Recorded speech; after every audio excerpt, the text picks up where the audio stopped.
On today's show, we're gonna make chicken lettuce wraps.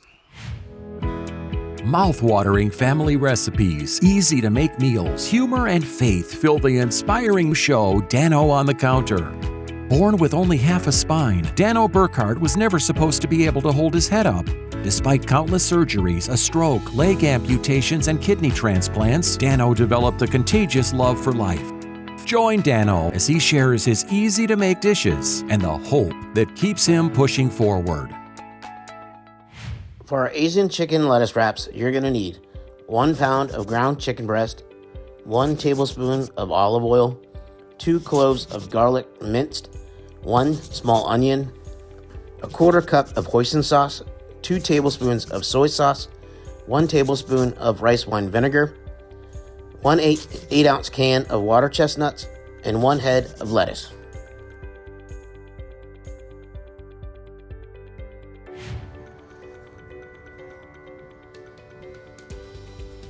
At least it's not exactly freezing outside. Snow's gone. Roads are just wet, not too bad.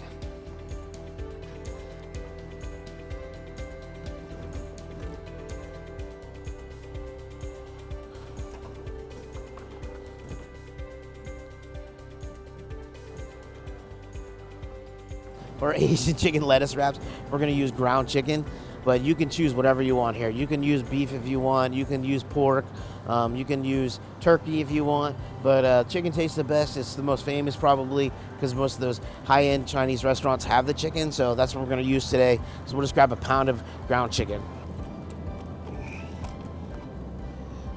All right, so we got our ground chicken breast here, and this is going to make it easier for us to make those small little bites. Once you brown it up, it's going to be perfect for our chicken lettuce wraps. So,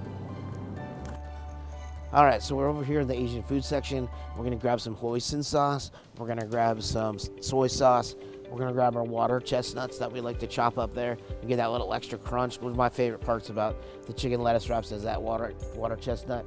And then we're just going to need a couple other seasonings like red pepper flakes. And then we're going to need a little bit of ginger and garlic, of course. Whoa. 8-ounce can of that. Some soy.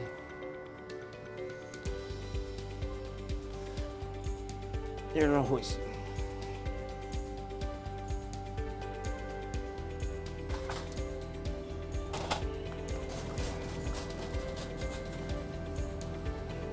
All right, so we're just gonna mince up a little white onion in there to give a little crunch, a little extra flavor there to our chicken lettuce wraps. So we got a little onion.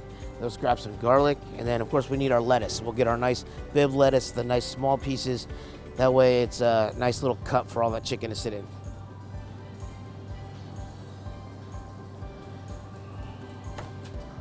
So we're picking out our head of lettuce. Obviously, we're gonna not use all of this. We're gonna use the inner sides, that darker green lettuce leaf in there.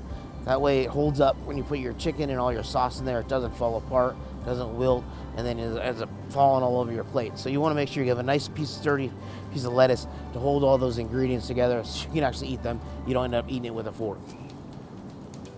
All right, so we just need some like a teaspoon of garlic and ginger, which I have at home.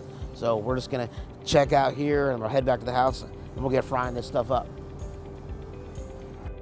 So as we come into April, just getting over to March Madness here. What a great tournament. Man, Penn State, what the heck, man? Can you guys get it together? I mean, an unbelievable football team, unbelievable gymnastics and wrestling. Oh my goodness, wrestling, they're phenomenal. Just swept the Nationals. They're unbelievable. But man, basketball, why can't we get it together, guys? But no, I enjoy watching all the sports. Basketball, watching the madness is always exciting to see the little schools, the underdogs, come out and have those big upsets. Having Baylor lose, Kentucky lose, that was unbelievable in the tournament. But yeah, spring's coming up. Spring football season's coming in. Got all the blue-white game, of course, a big tailgate for everybody coming into town. It's going to be awesome. And but yeah, I mean, looking forward to just having a great summer, watching all the sports, getting ready for the hockey playoffs. Love going over to PPG and watching the Penguins play. I am a Lightning fan, though. I do like the Lightning down in Tampa. But yeah, I mean, you win in Rome, do as the Romans do, right? So, hey, Pittsburgh always got to root for those guys too. The Penguins are a fun team to watch. Some of those guys are getting kind of old though. Maybe they need to do some trading and get some younger guys in there. But hey, I'm not the expert of any sport, let me tell you that. But yeah, I do enjoy watching all those sports as well. Hi, my name is Thad Dick. And I'm Aiden. We're the 5th generation of Dick's Home Care. And our family is here for your health. If you're considering a lift chair, call or stop in and see us at Dick's Home Care. Our chairs come in a wide variety of fabrics and finishes. We even have chairs that are able to be closer to your wall in case you have a small space. Dick's Home Care, Central Pennsylvania's leader in mobility products.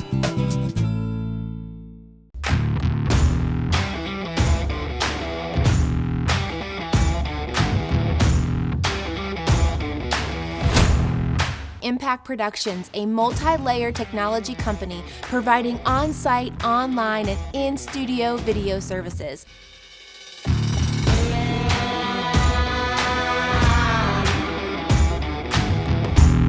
Contact Impact Productions to capture your story. Hey guys, welcome into the kitchen today. Today we're going to make our Asian chicken lettuce wraps. One of my favorite things that is an appetizer at your favorite Chinese restaurant. Whenever you go to a high-end restaurant out in the big city, they have these on the menu, and we're going to try to duplicate them here at home, and hopefully you can try to make them as well. So we started off, we have a 1.5 pounds of ground chicken breast. You can substitute any really protein that you want here. If you wanted to do shrimp, or if you wanted to do ground pork or turkey, you could do that as well. So we're going to start with our saucepan here, get that heated up. And then we're just going to add a couple tablespoons of olive oil to the pan.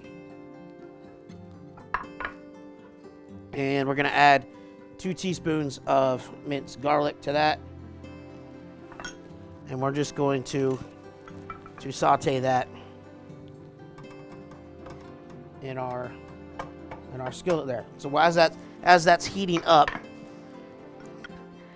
of my favorite parts of the Asian lettuce wraps is the water chestnuts. So we're gonna go ahead and mince these up. We have them 2 8-ounce cans that have been drained, and we're just gonna finely chop these up, run our knife through them a couple times.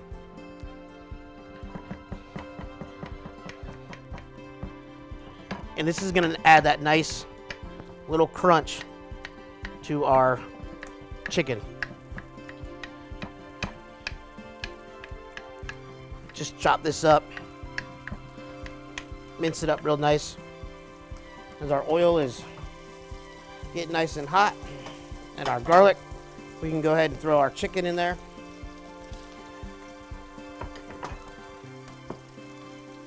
Check our heat there. And we're just gonna brown that as we continue to chop up our water chestnuts.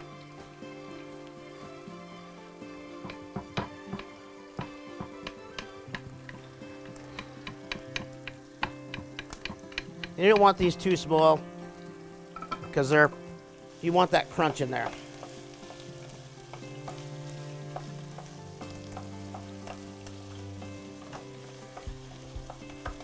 We have that going. Continue to chop these up.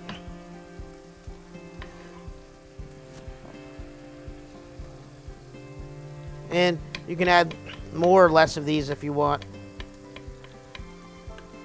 But 16 ounces is going to be plenty for our serving for today. So we'll go ahead and continue to brown this up. Break up that chicken. Since it's already ground, it's already going to break up pretty nice for us. We're just going to cook this up till it turns white. And that pink color is all out of the chicken. Now, whenever I go to the city, and usually Pittsburgh or from down south in Tampa, and I go to one of these restaurants that have these, it's always one of the first things we order, and it's probably my favorite thing there on the menu. I don't even usually need a meal. Sometimes we'll order a couple sushi rolls or something like that to go with it, but And you just want this little bitty pieces because you want to be able to wrap this up on a piece of lettuce, and of course lettuce isn't that big, so you just want this all broken up. As you can see, that's turning a nice white color and it's cooking through.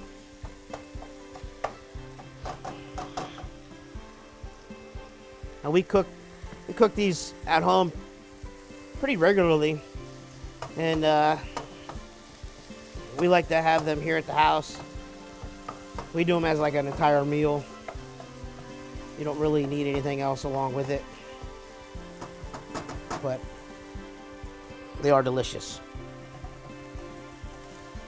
So we got our garlic, our oil, and our chicken, and we're just breaking this up as it cooks up.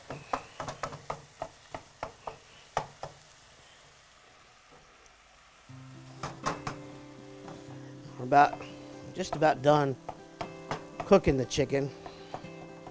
And then to the chicken, we're gonna add all our sauces. And of course the main ingredient is our soy.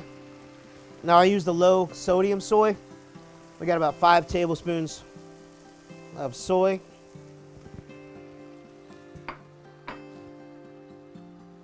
We have some sesame oil.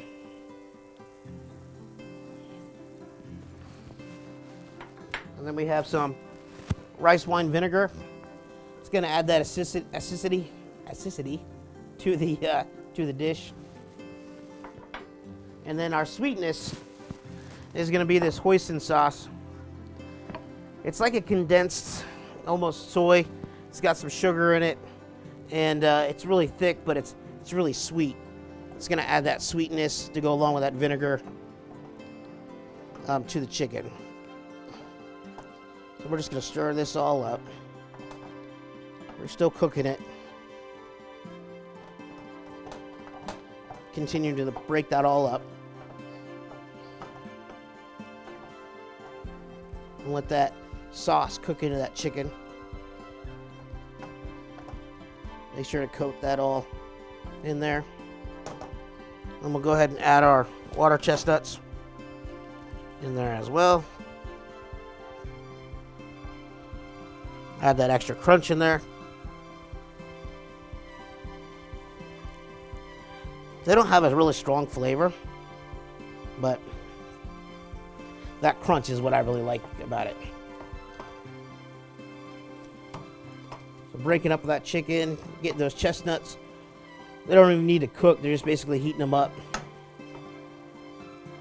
This is a pretty simple dish, but hopefully you guys can cook this at home as well. And you'll like it and enjoy it. And it'll save you a couple bucks from going out, because it's expensive to go out these days. So we're gonna add our hoisin sauce.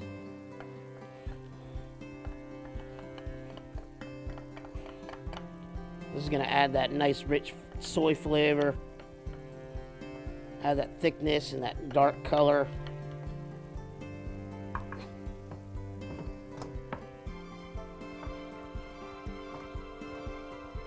And that soy and everything's just really gonna cook up in that chicken.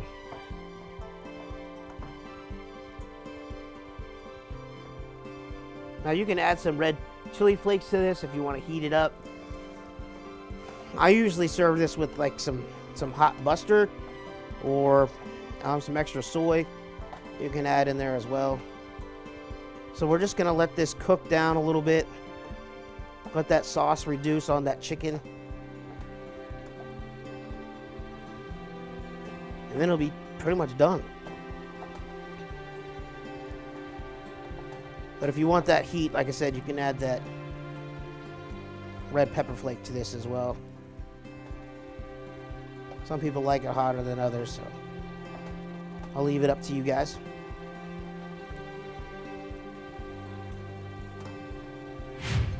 All right, so we have our chicken. It's been sauteed with our water chestnuts. We had our sauce, and then now we're just gonna take some lettuce here. Now you can use that fancy bib lettuce, but this is just regular iceberg lettuce here. Sometimes that Bibb lettuce will fall apart once you put the sauce in it. So you need a kind of a sturdy lettuce for this. At the restaurant, I believe they just use the iceberg head of lettuce, but you want to use the outer shell of it so it has a little bit of weight to it. But you don't want the inside either, because you don't want the bitterness of the yellow part of the lettuce. So we're just going to cut kind of this in half, and then we'll break this off. And then you just only want to use this outer side of the lettuce. And if you can get the sturdier parts like this piece to make it kind of like a cup. And you can set this out and have people make their own, or you can make a couple ahead of time, however you want to go about it. But we'll make a couple here just to show you guys how we eat them. So I have your cup of lettuce here. I'm just going to grab a little helping of the chicken, and then you can top this off with a little green onion if you like, and before you eat it, and then also a little bit of soy sauce or hot mustard as well, and then that should be good to go there. And I'll continue to wrap some of these up, and while I'm doing that, we'll head over to the studio for hopefully an inspirational message. We'll see you back here. Made by Vogel is a father and son business that produces high-quality handmade wooden products such as cutting boards, bowls, bottle stoppers and more.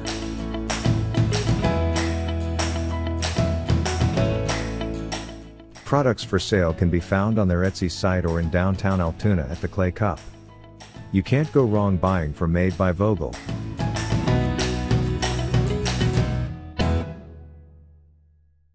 Hi, my name is Dad Jake, And I'm Aiden. We're the 5th generation of Dick's Home Care. and our family is here for your health. If you're looking for a stair lift, I would definitely recommend Bruno stair lifts. The reason people get Bruno stair lifts from Dick's Home Care is it keeps them in the home that they love. We also have a rental program on the stair lifts. My customers coming back to me saying, I'm so glad I bought this. Dick's Home Care, Central Pennsylvania's leader in mobility products. Hey, welcome back into the studio today. Just left the kitchen there, and we're going to talk a little bit about my journey to find a kidney donor for my first kidney transplant. We talked a little bit about last time about dialysis and the process of that, and the fistula in my arm. But today I want to talk to you about how the journey began looking for a kidney donor.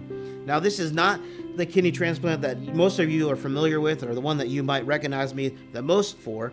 But this was when I was 26, 27 years old, and I had just gone through my stroke and started dialysis, and I'm looking for this kidney donor and waiting for this transplant. So a little bit about that is when you are when you start dialysis, they actually list you on the transplant list. You go over to a hospital and they do an evaluation and they determine if your body is able to accept a new kidney. And it's so important to stay healthy and try to keep healthy with all your other things, with your diet, your weight, and if you have any other health problems, they really do a full screening of everything to make sure that, hey, you're a good candidate if that kidney becomes available. So at that point, then they list you on the donor list that you can receive a cadaver kidney, that's somebody who had passed away that decided to donate their kidney to someone, or you wait for a living donor, and that is somebody that is alive that decides to donate their kidney to you.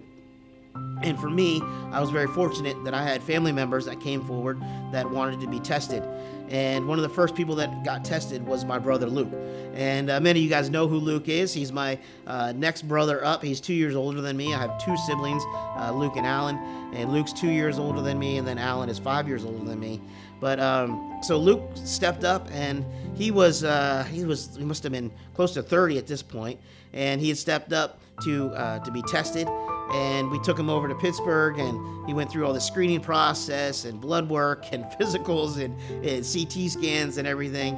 And it ended up coming back that he was a match, actually, to donate his kidney to me. And I remember having a conversation with Luke, and he's like, he was just like, I'll do it. He goes, this is what I want to do for you. You know, I love you as a brother. This is something that that I feel like I'm led to do. And hopefully we will get to talk to Luke maybe for one of the shows as well to get his perspective of the whole thing. But he was the first one to step up. He matched, ended up being like an 86% match, which is actually phenomenal for you to have somebody that matches so close. He was the closest sibling to me and had the same blood type and things like that. So the cross match came back. It's actually a negative cross match, but it ended up being a perfect donor for me. And so we began the process of scheduling and trying to get everything worked out so that he could donate to me, go through all the testing, and they wait a little bit just to make sure that everything's okay and there's no other issues that arise. And you go through different screening process and more blood work just to make sure that everything is lined up correctly. And I just want to touch on this just a little bit today about, hey, you know, what an awesome thing that Luke did for me. You know, there are so many times that you talk about a brother's love and what somebody can do for you, but I tell you what, there's nothing greater than that, right? Luke and I have always had a close relationship, a lot closer now because I ended up with his kidney, obviously, but, you know, being younger and being so close in age, we shared a bedroom until we were like 13, 14 years old, so we're really close. And my other brother Alan as well, but he was a little bit older. But with Luke, I mean, he was just always with me, always took me around as a teenager. I probably annoyed him more than anybody, but he loved me and I love him. And for him to be able to step up and give me his kidney was a phenomenal gift. So, Luke, when you watch this, man, I love you, man, and I appreciate everything you did for me and everything that you continue to do for me. Many people know who Luke is, and they know what a great guy he is, and the awesome person that he is, and what he did for me, and what an awesome gift that was for me to receive. So we waited almost a year for this whole process to go through, and we ended up we actually had the transplant scheduled 3 different times, and weren't able to. Luke ended up having some health problems that he had to wait for a couple months for that to be reevaluated, and we were kind of waiting. And I remember getting a call like 2 days before the transplant that the transplant was off, and feeling disappointed because here I wanted to get off dialysis so bad and wanted to get this kidney, but it didn't happen. And I remember being frustrated about the whole situation, having to go back to dialysis because I wasn't able to get the kidney transplant. So then we were waiting for this kidney transplant to happen. We had it postponed. And then on February 4th, 2009, ended up getting it all scheduled. And we actually had the transplant there at UPMC over in Pittsburgh. They ended up admitting Luke and I both in the hospital. And they took Luke down to the OR first. And then they brought me down to an OR, an operating room right next to him. And they took Luke out, and they took Luke's kidney out, and they opened me up, and the kidney was probably out of Luke's body in less than 2 minutes. They walked it over in this. It ended up costing like $1,000 for this stupid bowl that they put the kidney in to walk it across the room to where I was, and to put me in my body. And I'm waiting there. Well, I'm sleeping, obviously, but the doctor's sitting there, and he hooked it all up, and he's waiting for this kidney to start working. And he's like, why is this kidney not making any urine? Why is there no urine coming out of this kidney and going into the bladder? And he's like, I know it's a good kidney. Why is it not working? And finally, he realizes that he forgot to unclamp it. And he's like, oh, I can't believe this happened. But he unclamped it. The kidney started making urine right away, filled up my bladder. And I tell you what, I've never gone to the bathroom more in my life in that first probably 8 hours than I've ever had in my entire life. But I wake up from the surgery, and the joke is that I wake up, and if you know Luke's a bigger guy than I am, a little bit bigger than me if you know, but I remember waking up in the OR, and I'm like, oh, I'm in so much pain from this surgery, and I'm yelling at the doctors. I'm like, it's too big. I said, Luke's kidney's too big. I can't breathe. It hurts so bad, you know. And of course, it was just the pain from the actual incision and then moving around my stomach muscles and things like that. But that was kind of the joke there when I was in recovery, is about how I wanted them to take Luke's kidney back out because it was too big. But we end up recovering there in the hospital. The kidney ends up functioning fantastic, and everything goes really well. My recovery goes well. Luke's recovery went really well as well. And we ended up in the hospital only about 4 days and ended up getting discharged. And what an awesome gift that was for Luke to give to me. And I'll close with this: is that, man, I don't know what God has laid on your heart, but I know there's some things that we could be doing for other people. And I'm not saying that you have to give a kidney to anybody. I'm not saying you have to go that far unless you really love them like Luke loved me. But there's things that we can do to help other people. If you could donate blood, or you could just give a little bit more to people that you know that are struggling. What a great testimony that can be to what God has provided in your life to maybe help somebody else out in their life. So I'll leave you with that message today, that I hope that inspires you for what Luke has done for me, what God has done in my life, that you're able to help somebody else today. And don't wait for a week or a month from now from watching this video, that you'll take today and be able to help somebody else out in their life. All right, so we're gonna head back over to the kitchen. We're gonna enjoy those lettuce wraps, and I hope you guys are able to take something away from the story today, and we'll catch you next time. Dick's Home Care can help you stay mobile. Dick's offers a full line of scooters to help with mobility both inside and outside your home. Take your scooter with you wherever you go with a scooter lift from Dick's. They are available for most vehicles. If standing or sitting is becoming difficult, a lift chair from Dick's will make life easier. There are many styles and sizes to choose from. And Dick's honors warranties and service on what we sell.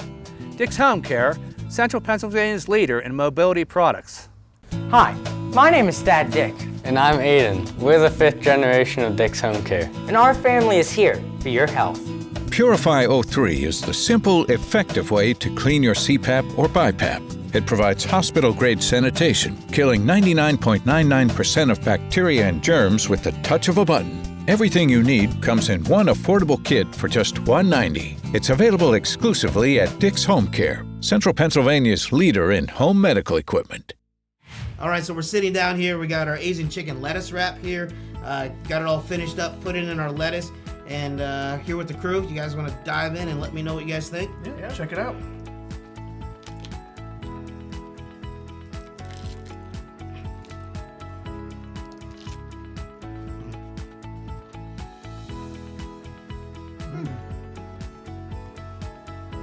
Just as good as a restaurant if you've ever been, but easy meal to make at home. Crunchy water chestnuts. Yeah. I love the water chestnuts. Very good. Well, hopefully you guys at home will be able to make this meal as well and enjoy it like we did. But we'll see you next week on Dano on the Counter.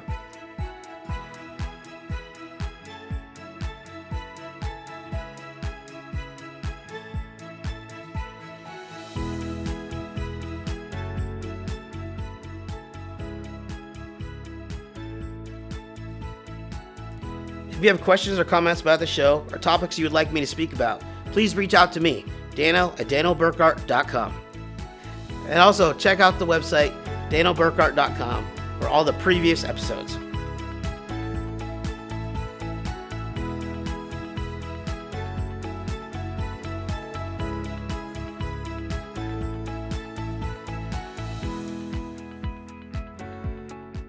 Mm-hmm.